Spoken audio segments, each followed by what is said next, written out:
The morning mist clung to the cemetery like a shroud, and Officer Mark Hale could feel the weight of every eye upon him as he stood beside the flag-draped coffin. The small town of Fairview had turned out in force for Sergeant Laura Bennett's funeral, their faces etched with grief and respect for the officer, who had served their community with unwavering dedication for over a decade. But it wasn't the crowd that commanded Mark's attention. It was Duke the German Shepherd sat rigidly beside the casket, his dark eyes fixed on the polished wood with an intensity that made Mark's skin crawl. Duke had been Laura's partner for 7 years through drug busts, domestic violence calls, and countless nights patrolling the quiet streets of their town. Mark had expected the dog to grieve, perhaps to whine or show signs of distress, but this was different. This was wrong. Duke's ears were pricked forward, his head tilted at an angle that Mark recognized immediately. It was the same posture the dog adopted when he was listening, really listening, for sounds that human ears couldn't detect. The kind of focused attention he showed when tracking a suspect or searching for contraband. Easy, boy, Mark whispered, reaching down to touch Duke's head. The dog's fur was damp from the morning dew, and beneath Mark's palm he could feel the animal trembling, not with cold, but with barely contained energy. The minister's voice droned on about eternal rest and heavenly peace, but Duke seemed to hear none of it. Instead, he pressed closer to the coffin, his wet nose nearly touching the brass handles. Mark tried to gently pull him back, but Duke resisted with a strength that surprised him. The dog's claws scraped against the concrete as he repositioned himself, never taking his eyes off the casket. Margaret Hale, the police chief's wife, leaned over to Mark. "Poor thing," she whispered. "He doesn't understand she's going." But Mark wasn't so sure. He'd worked with canine units long enough to know that dogs understood death better than most people gave them credit for. They could smell it, sense it, accept it with a stoicism that humans could only envy. Yet here was Duke, acting as if Laura might suddenly sit up and call his name. The autumn wind picked up, rustling the leaves of the old oak trees that bordered the cemetery. Someone in the crowd coughed. A child whispered to her mother. But through it all, Duke remained motionless, a furry sentinel guarding something that everyone else believed was lost forever. Mark's mind wandered to the night before, when he'd brought Duke home from the station. The dog had paced through Mark's house like a caged animal, refusing food, water, even the rawhide bone that had always been his favorite. He'd spent the entire evening stationed by the closet where Mark had hung Laura's spare uniform, the one she kept at the station for emergencies. That behavior had been strange enough, but this morning's display was bordering on unsettling. Duke had been trained to detect drugs, explosives, and human remains. His nose could distinguish between thousands of different scents, and his behavior at crime scenes had helped solve dozens of cases. But what was he detecting now? The flag ceremony began, and the honor guard stepped forward to fold the American flag that had covered Laura's coffin. Duke watched their every movement, his tail rigid, his breathing shallow and rapid. When they lifted the flag, exposing more of the casket's surface, Duke actually whined a sound so plaintive and desperate that several mourners turned to look. "Maybe we should move him," suggested Officer Tony Rodriguez, Mark's current partner. "He's disturbing people." Mark shook his head. Something in his gut told him that Duke's behavior meant something important, even if he couldn't figure out what. Laura had always said that Duke had saved her life more than once, not through dramatic heroics, but through subtle warnings, a change in posture, a particular type of bark, a refusal to enter a building that later turned out to be booby-trapped. If Duke was trying to tell them something now, Mark was going to listen. The minister concluded his remarks, and people began to line up to pay their final respects. One by one, they approached the coffin, some leaving flowers, others simply touching the polished wood with reverent fingers. Duke allowed each person to approach, but his eyes never left the casket, and his body language grew more agitated with each passing minute. When it was Mark's turn, he stepped forward and placed his hand on the coffin's smooth surface. "I'm sorry, Laura," he whispered. "I should have been there with you." Duke suddenly pressed against Mark's legs, nearly knocking him off balance. The dog's brown eyes looked up at him with an expression that Mark could only describe as urgent. It was the same look Duke gave when he'd found something important during a search, a mixture of excitement, determination, and impatience. The funeral director, a thin man named Raymond Fletcher, approached with professional sympathy etched on his face. "Officer Hale, we need to begin the procession to the burial site. Perhaps you could encourage the dog too."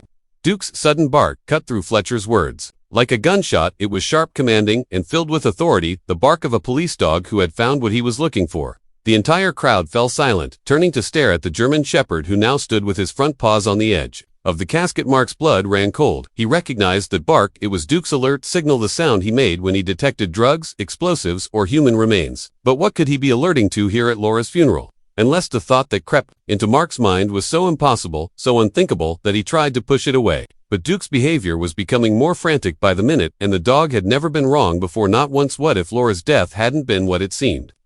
If there was more to the story than a simple car accident on a rainy night? And what if Duke, with his incredible senses and unwavering loyalty, was trying to tell them something that could change everything?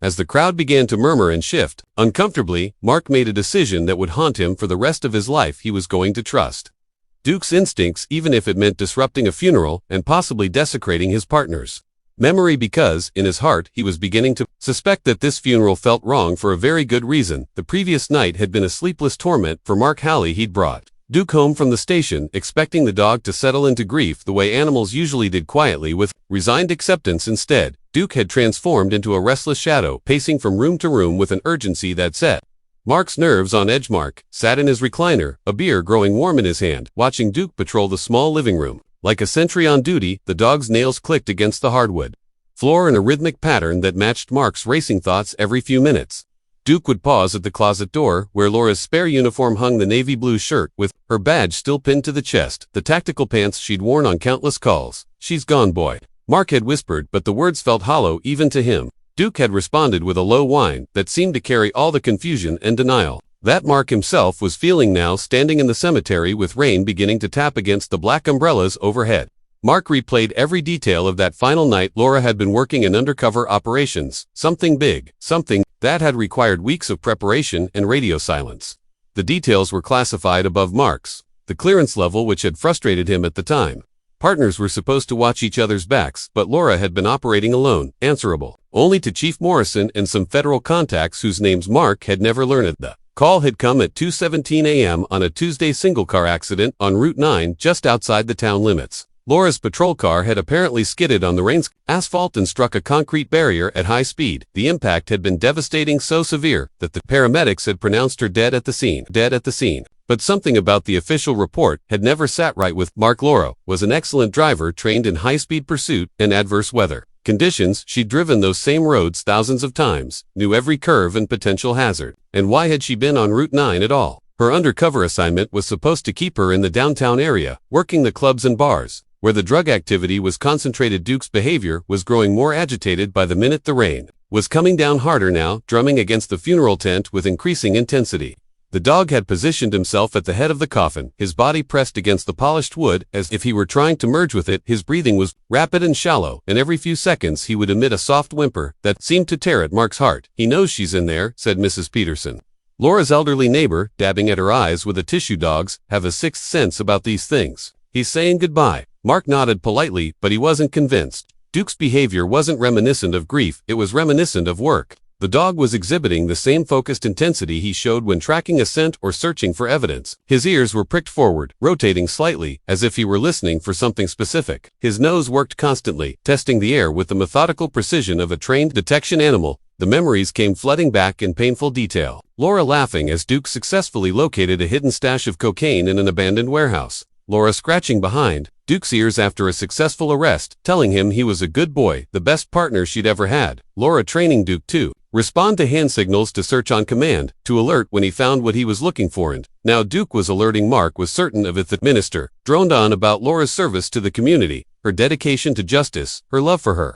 fellow officers, but Mark's attention was focused entirely on Duke, who had begun to paw gently at the side of the casket. The dog's claws made small scratching sounds against the metal, barely audible above the rain, and the minister's voice glanced around at the other mourners. Chief Morrison stood stoically under a large black umbrella, his face composed but his eyes red-rimmed with grief. Several federal agents in dark suits clustered near the back of the gathering, their presence explained only as colleagues from Laura's recent assignment. They watched the proceedings with professional detachment, occasionally murmuring to each other in voices too low to overhear. Something about their demeanor bothered Mark. They seemed tense, alert, as if they were expecting trouble. One of them, a woman with short blonde hair and sharp green eyes, kept checking her watch and scanning the crowd. When her gaze settled on Duke, Mark could have sworn he saw a flicker of concern cross her features. Rain was falling harder now, creating small rivers that ran between the graves and pooled around the tent's edges.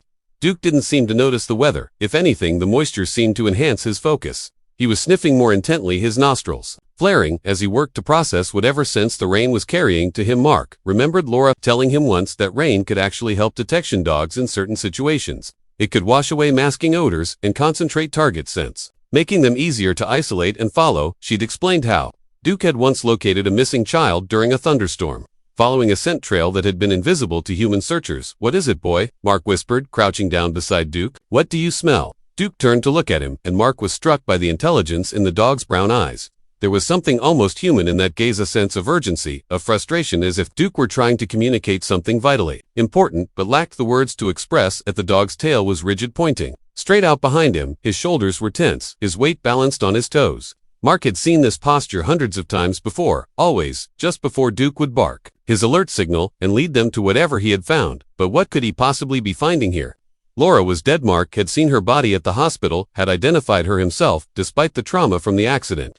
The funeral director had assured everyone that she looked peaceful, that the damage had been minimal and easily concealed with makeup and careful positioning. Yet Duke was behaving as if he'd found something significant, something that required immediate attention and investigation. The dog's training ran too deep for him to be confused or mistaken. If Duke was alerting, there had to be a reason. Mark's radio crackled to life. Barely audible above the sound of the rain, it was dispatch calling for any available units to respond to a disturbance across town. Standard procedure during funerals was to maintain radio silence unless there was an emergency. But Mark found himself wishing he could answer the call, anything, to escape the growing sense of unease that Duke's behavior was creating. The federal agents were huddled together now, speaking in urgent whispers. The blonde woman had her phone pressed to her ear, and Mark could see her lips moving rapidly as she spoke to someone on the other end. When she hung up, she said something to her colleagues that made them all straighten up and begin scanning the crowd more intently. Duke suddenly lifted his head and looked directly at the federal agents. His ears pricked forward with interest. A low rumble started in his chest, not quite a growl, but something that made the hair on Mark's arms stand up. It was a sound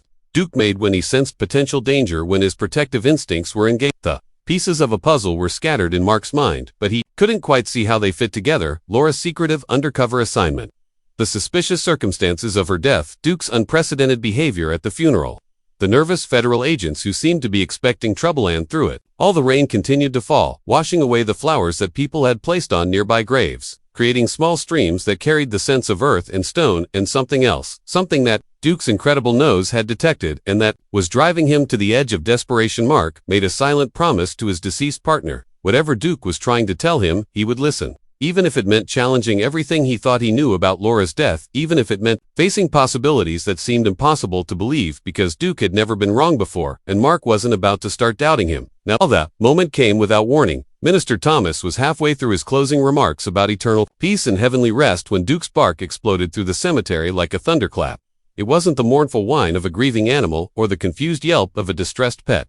This was Duke's working bark, sharp, commanding, and filled with the authority of 7 years of police training. The sound cut through the minister's words and the gentle patter of rain with such force that several mourners actually jumped. Mrs. Peterson dropped her tissue. Chief Morrison's head snapped up from his bowed position. The federal agents in the back tensed as if they'd been electrified. But it was the nature of the bark that made Mark's blood turn to ice water in his veins. He knew Duke's vocabulary of sounds as well as he knew his own voice. This wasn't just any bark, this was Duke's drug detection alert, the specific vocalization he'd been trained to make when he'd located narcotics, explosives, or human remains. Duke was alerting on Laura's coffin. Jesus Christ, Mark breathed his words. Lost in the sudden silence that had fallen over the gathering, every eye was now fixed on the German shepherd, who had positioned himself at the head of the casket with his front paws planted firmly on the smooth brass handles. Duke barked again, the sound echoing off the nearby headstones and the overhanging trees.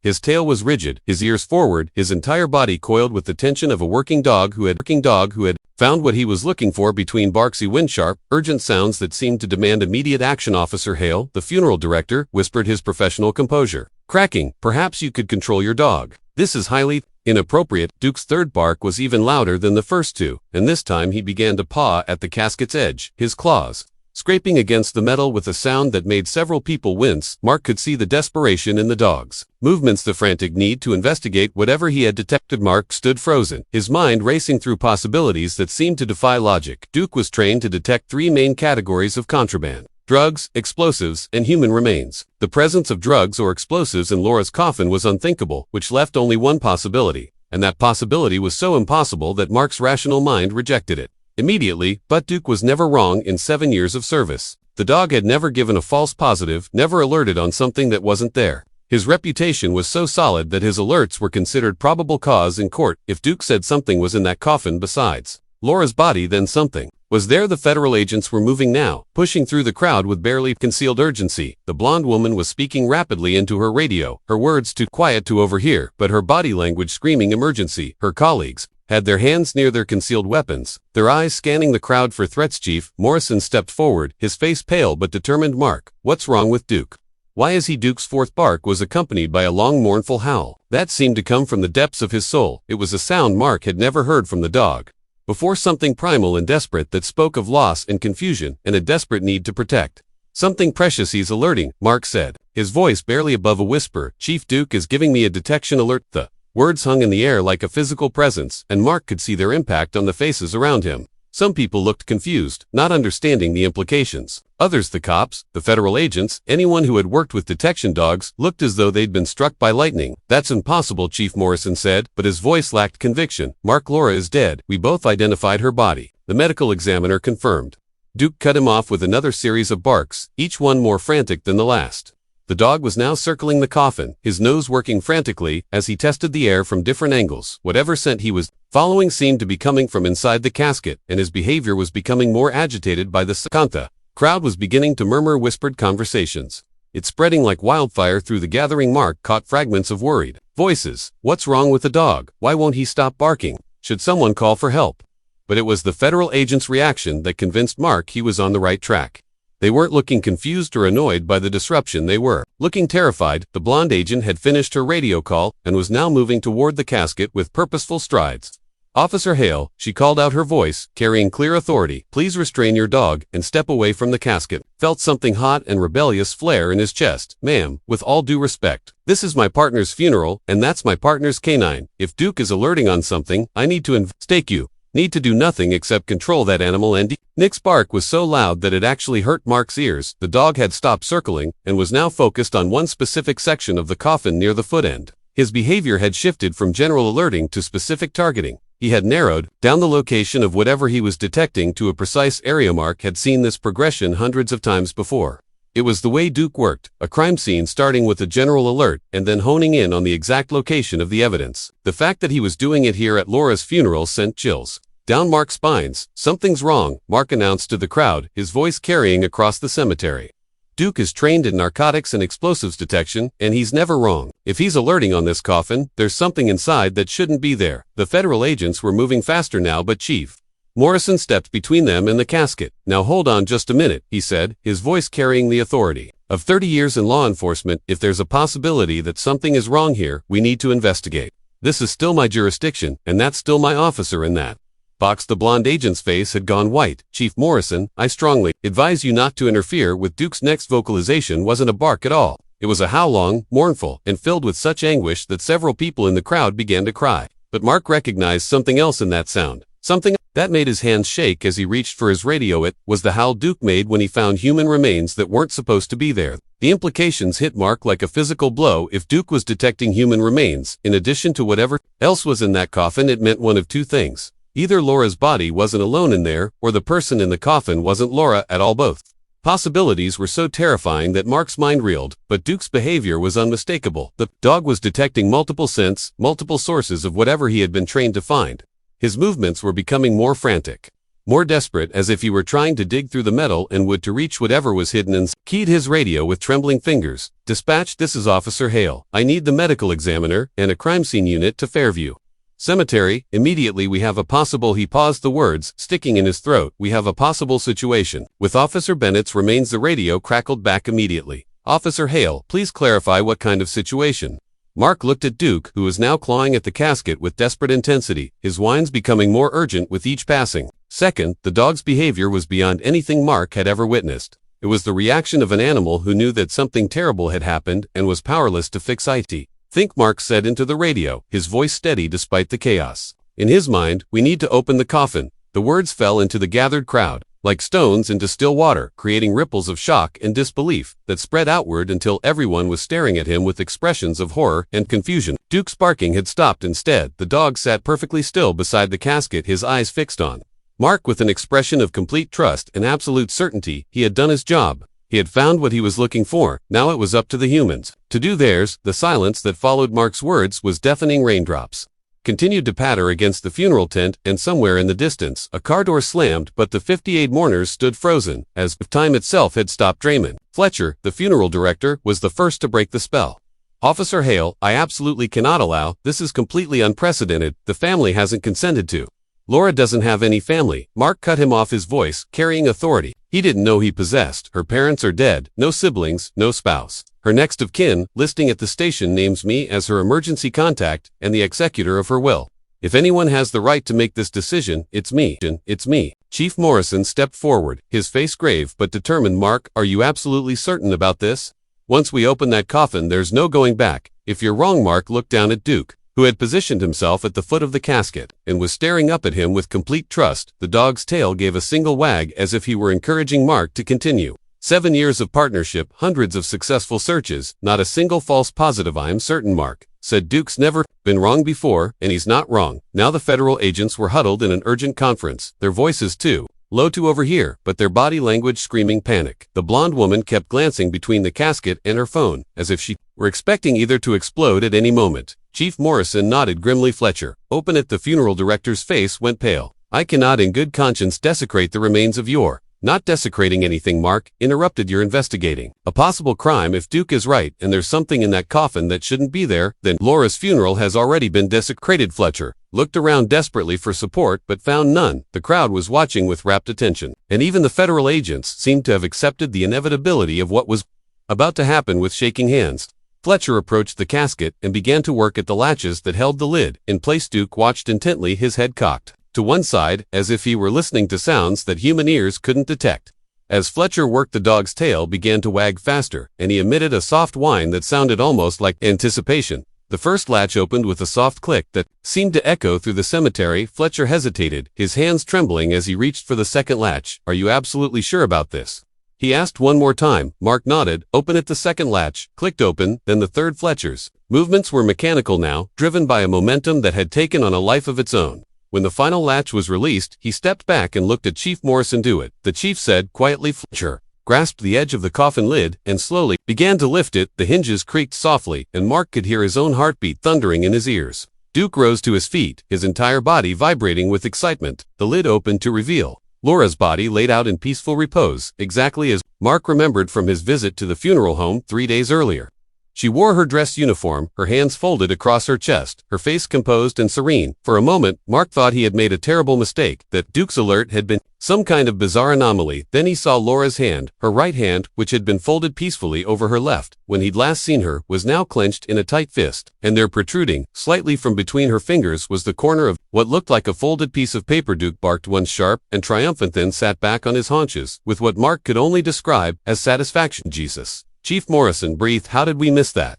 Fletcher was stammering, his professional composure completely shattered. That wasn't there before. I personally prepared the body. She was positioned exactly according to protocol. Mark reached into the coffin with trembling hands and gently pried Laura's fingers open. The note was folded tightly, as if it had been compressed into the smallest possible space. With infinite care, Mark extracted it from her grasp and unfolded it. The handwriting was unmistakably Laura's. He'd seen it on hundreds of reports and case notes over the years, but the words written on the small slip of paper made his blood run cold. It's not over. Trust Duke. Find the cabin on Miller's Ridge. Come alone, they think I'm dead. Keep it that way. Mark read the note 3 times before the words finally penetrated his consciousness. Around him, the crowd was murmuring with increasing agitation, trying to see what he had found, but their voices seemed to come from very far away. What does it say? Chief Morrison asked, but Mark was already folding the note and slipping it into his pocket. It's Mark paused, his mind racing through implications and possibilities that seemed to multiply with each passing second.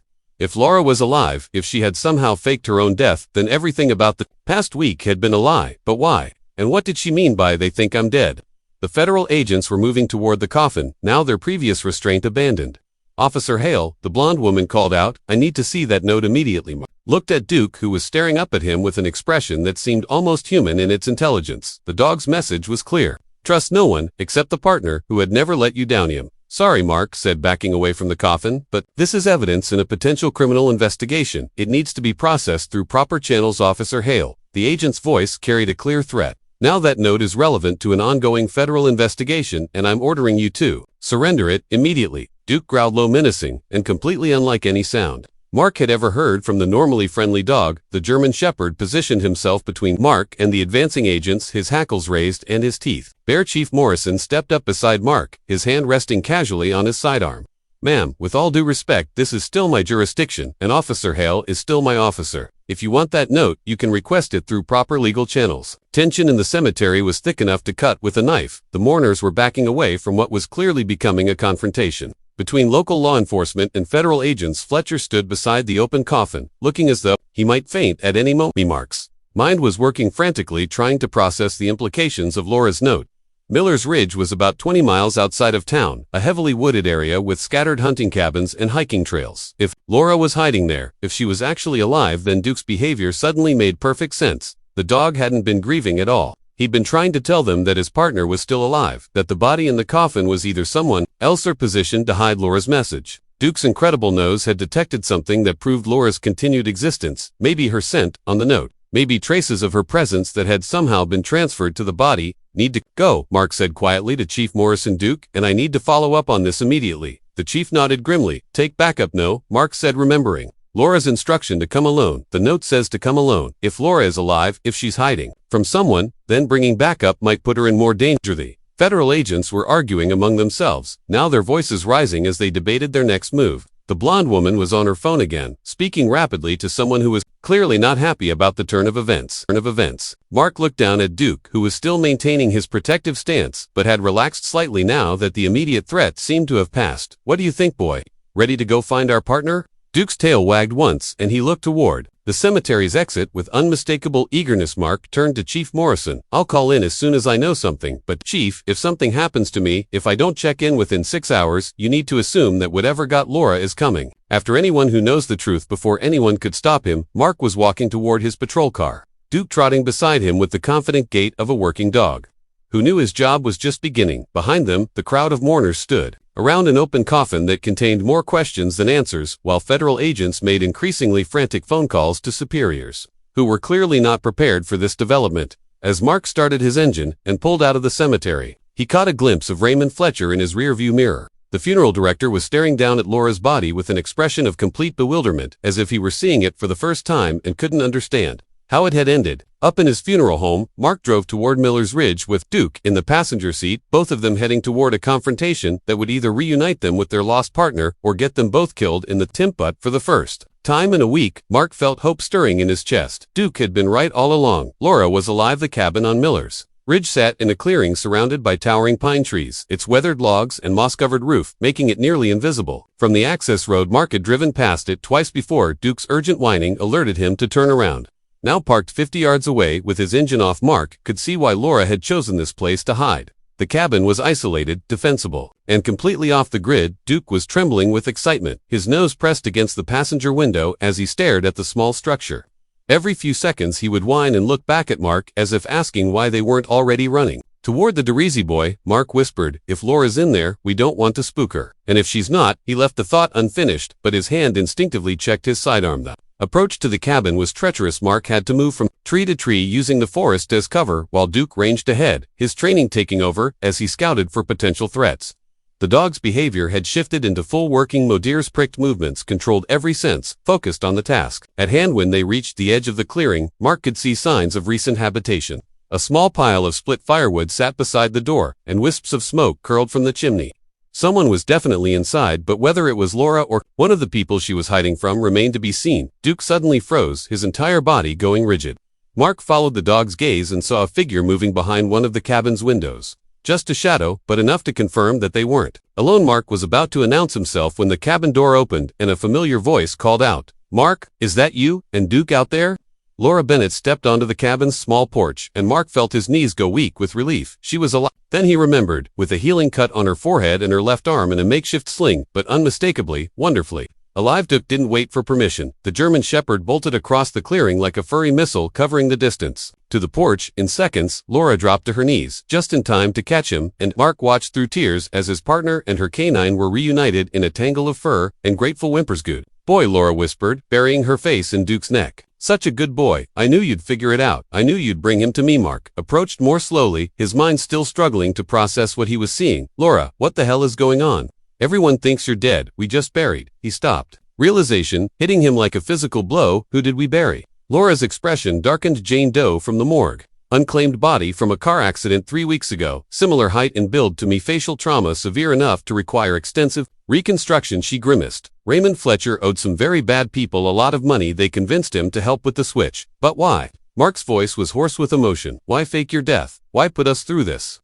Laura struggled to her feet. Duke pressed against her legs, as if he were afraid she might disappear again, because I was getting too close to something big, Mark, bigger than just drug dealers or corrupt cops. I'm talking about a network that goes all the way up to the federal level. She gestured for him to follow her inside the cabin. The interior was sparse, but functional. Cat in one corner, a small table covered with documents and photographs, a camping stove, and enough supplies for several days. What caught Mark's attention, however, were the files scattered across the table. Even from a distance, he could see federal agency letterheads and what looked like surveillance photographs. The undercover operation. Laura began settling carefully into a wooden chair, while Duke positioned himself at her feet. Was supposed to be routine: infiltrate a drug distribution network, gather evidence, make arrests. But the deeper I got, the more I realized this wasn't just about drugs. They were moving people, Mark, women and children, smuggled across state lines and sold to the highest bidders. Mark felt sick. Human trafficking. Worse than that. Some of these kids were disappearing permanently, not just sold. But she couldn't finish the sentence. But she didn't need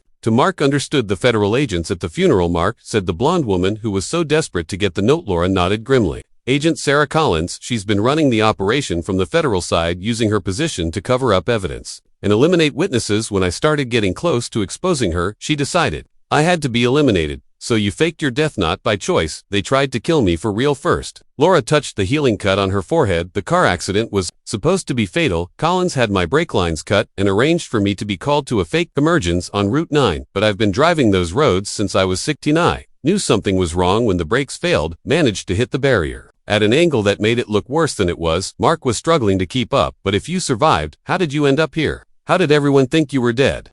I crawled away from the accident scene before the first responders arrived, made it to a payphone and called Fletcher, directly told him I'd expose his gambling debts to his wife and the IRS if he didn't help me. He was terrified of Collins and her people, so he agreed to the body switch. As far as everyone knew, Laura Bennett died in that crash. Duke had been listening to their conversation with the intense focus he usually reserved for training sessions. Now he rose and walked to the table covered with files, sniffing at the papers with professional interest. He knows, doesn't he? Laura said, watching her partner work. Duke always could sense when something was wrong with the case. I bet he's been trying to tell you all week that something didn't add up. Mark thought back to Duke's behavior over the past few days. Restlessness, the refusal to eat, the way he'd paced around Laura's spare uniform. He never grieved. Mark realized he was searching, looking for you. Dogs can detect human scent at concentrations we can't even imagine. Laura explained. I made sure to handle that note extensively before Fletcher positioned it in the decoy's hand. Duke would have smelled traces of me on the paper, maybe even on the body itself. From when Fletcher made the switch, a sound outside made them all freeze. The distant rumble of car engines approaching through the forest. Duke's ears pricked forward, and he moved to the window with the controlled alertness of a working dog. They found us, Laura whispered. Collins must have had surveillance on Mark. Mark drew his sidearm and moved to join Duke at the window. Through the trees, he could see black SUVs making their way up the access road, moving slowly but deliberately toward the cabin. How many people know about this place? Mark asked. Just you now, but Collins has resources: federal surveillance equipment, satellite tracking, maybe even phone intercepts. Laura was gathering the files from the table, stuffing them into a backpack with practiced efficiency. We need to get out of here, or, Mark said, checking his weapon and spare magazines, we make a stand. I've already called for backup. Laura stared at him. I told you to come alone. I did come alone, but I'm not stupid. Mark keyed his radio. Chief Morrison, this is Mark. I've found Laura, and we're about to have company. Miller's Ridge, the old hunting cabin, about 3 miles up the fire road. We're going to need everything you've got. The radio crackled back immediately. Mark, are you saying Laura is alive? Affirmative, and we have evidence of federal corruption and a human trafficking ring, but we're about to be overrun by hostiles. So if you could expedite that, backup units are already rolling. Hold your position. Black SUVs had reached the clearing now, and Mark could see armed figures emerging from the vehicles. Agent Collins was among them, her blonde hair visible even at a distance. She was shouting orders, directing her team to surround the cabin. Bennett Collins's amplified voice boomed across the clearing. This is Agent Collins. You're surrounded. Come out with your hands visible and no one has to get hurt. Duke growled low in his throat, his hackles raised as he stared out at the approaching agents. Laura moved to another window, her service weapon drawn, despite her injured arm. You know what's funny about federal agents? Laura said conversationally. They're used to intimidating local cops, making us think we're outgunned and outclassed. But they forgot one important thing. What's that? Mark asked, watching the agents take up positions around the cabin. We know this terrain better than they do, and we have Duke. As if responding to his name, the German Shepherd looked back at Laura with An expression of perfect understanding, she nodded once, and Duke moved to the cabin's back door, waiting for his cue. Trained him for tactical situations. Mark realized drug raids, armed suspects, building searches. Duke knows how to work in hostile environments. Laura smiled grimly. Collins and her people are about to get a lesson in why you don't mess with a K9 unit. The first shots came without warning. Not aimed at the cabin, but fired into the air as a show of force. Collins's voice boomed. Out again. Last chance, Bennett. Come out now, or we're coming in. Laura looked at Mark, then at Duke, and made a decision that would determine whether they lived or died in the next few minutes. Duke, she said quietly, using the hand signal for tactical deployment. Hunt. The German Shepherd slipped out the back door, like a shadow disappearing into the forest, with the silent efficiency of a predator who had found his prey. Within seconds, they could hear shouts of confusion from the agents surrounding the cabin. Duke was doing what he'd been trained to do, using the terrain and his natural abilities to even the odds. Mark and Laura took up defensive positions at opposite windows, their weapons trained on the approaching agents. Through his radio, Mark could hear the sound of sirens in the distance. Local backup was coming, but whether they would arrive in time remained to be seen. You know, Laura said, firing a warning shot that sent two agents diving for cover. I really missed working with you guys. Mark couldn't help but smile, even as bullets began to pepper the cabin walls around them. Good to have you back, partner. Outside, Duke's barking echoed through the forest. Not the alert bark from the funeral, but something far more dangerous. It was the sound of a police dog doing what he'd been trained to do: protect his handlers and take down the bad guys. The final confrontation was about to begin, and for the first time since this whole nightmare started, Mark was confident they were going to win because they had something Collins and her corrupt agents didn't have: an unbreakable bond forged by years of partnership, loyalty that couldn't be bought or intimidated, and a German Shepherd who had refused to give up on finding his partner. Duke had brought them this far now. It was time to finish what they'd started 6 months later. Mark stood in the same cemetery where this whole story had begun, but this time, the atmosphere was completely different. The sun was shining, children were playing among the headstones, and Duke was wearing a brand new service medal that caught the light as he trotted beside Laura at the real funeral for Jane Doe had been a quiet affair, attended only by the few people who knew the truth about her sacrifice. Her real name had been Maria Santos, and she'd been a victim of the same trafficking ring that Laura had been investigating. In death, she had helped bring down the people who had killed her agent. Sarah Collins was awaiting trial on charges of human trafficking, conspiracy, murder, and federal corruption. Her network had been dismantled with arrests spanning 3 states and 2 federal agencies. More importantly, 17 victims had been recovered and returned to their families. Fletcher had cooperated fully with the investigation in exchange for a reduced sentence. His gambling debts had made him vulnerable to manipulation, but his assistance in Laura's fake death had ultimately helped save lives. Do you know what the funny thing is? Laura said, scratching Duke behind the ears as they walked among the graves. Duke figured out the whole thing before any of us did. If we'd just listened to him from the beginning. We did listen to him, Mark corrected eventually. That's what matters. Duke looked up at both of them with the satisfied expression of a job well done. His instincts had been proven right, his loyalty had been rewarded, and his partner was safe. For a working dog, there was no greater success. The town of Fairview had erected a small plaque near the cemetery entrance, honoring both Duke and the human officers who had refused to give up on finding the truth. It read, "In memory of those who serve and protect, and in honor of the loyal partners who never abandon, hope." As they walked back toward their patrol car, Laura had been cleared for duty. After a thorough investigation, Duke suddenly stopped and barked once, sharp and clear. But this wasn't an alert bark or a warning. This was pure joy, the sound of a dog who knew his family was complete again. "Come on, boy," Laura said, opening the car door. "Let's go to work." Duke bounded into the vehicle with the enthusiasm of a dog who had found his purpose again. As they drove away from the cemetery, Mark couldn't help but reflect on the lessons of the past few months. Sometimes the truth was buried deeper than anyone expected. Sometimes the people you trusted most were the ones who betrayed you. And sometimes the most important voice in the room belonged to someone who couldn't speak at all. But Duke had found a way to communicate what mattered most. That loyalty was stronger than death, that love could transcend any obstacle, and that a partner's bond was something worth fighting for. In the end, the canine who refused to leave the coffin hadn't been saying goodbye. Al had been saying hello to the beginning of the most important case of his career, and he'd solved it the only way he knew how, with unwavering faith in the people he loved and the absolute certainty that sometimes the most important truths are the ones that only a dog can hear.